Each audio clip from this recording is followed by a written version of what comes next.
Hello, this is a TradeSite trade recap for Thursday, the 27th of June, 2019.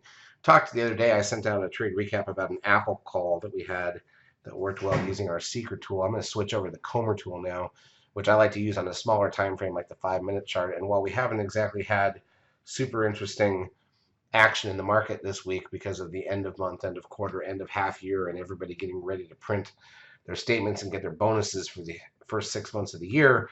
That tends to lead to a very boring market heading into 4th of July weekend or 4th of July week. But we definitely had some interesting action on the YM, which is the Dow Jones Futures contract. Now, again, when you don't get a lot of movement, we usually watch the ES, the NQs, the YM, the Russell futures.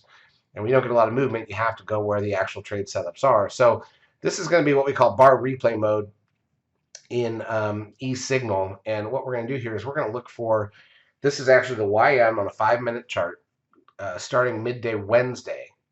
And I'm going to go forward candle by candle. So as you can see, I can move the clock forward here. And we're going to look at the setups. Now remember, first you get a startup phase setup, which is this. So that's the 1 through 9, right?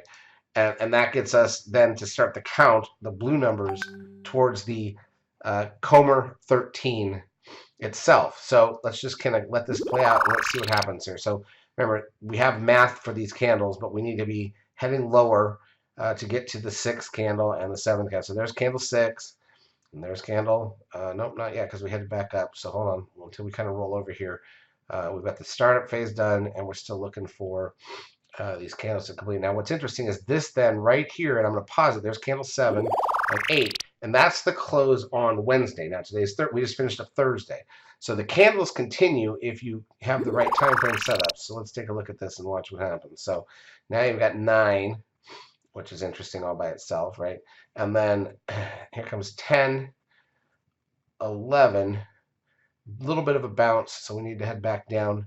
And remember, it's 13 that we care about. So here is candle almost there. Now we're an hour into the market on Thursday. There's candle 12 and there's 13. Okay, so that is technically a 13 buy signal on the YM. Okay, and that takes place about an hour, just over an hour into the market on Wednesday. Now on Thursday, sorry. Now here we go. Look at what happens. Remember that green line up top, that's the static trend line. That's technically one of the targets from a 13 buy signal. And here we go. We're heading up like we should. We now have a 9-bar startup phase that's completed to the upside. So that actually is the other way that you can end this result of this count. So your buy signal was the 13, and now you've already fulfilled what that should lead to on a short time frame like the 5-minute chart. Okay. Meanwhile, we now have a count heading to the upside. So now we've got candle 6, and we're looking for everything after that. There's 7, there's 8. Okay, what else happens? Here is, and the funny thing about this, or the great thing about this tool, there's 9, is that this will work on stocks, on futures, on Forex, everything. It works the same about 80% of the time. Highly successful tool.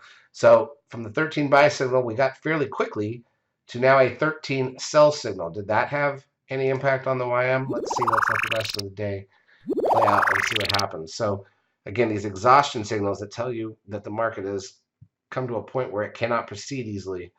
And you can see the pink risk line. That would be our stop. So if you shorted under the 13 sell signal there, you'd have a stop very tight just over that pink line, and then you can see what happens here as we kind of top out and head down. So the 13 buy signal was the low of the day.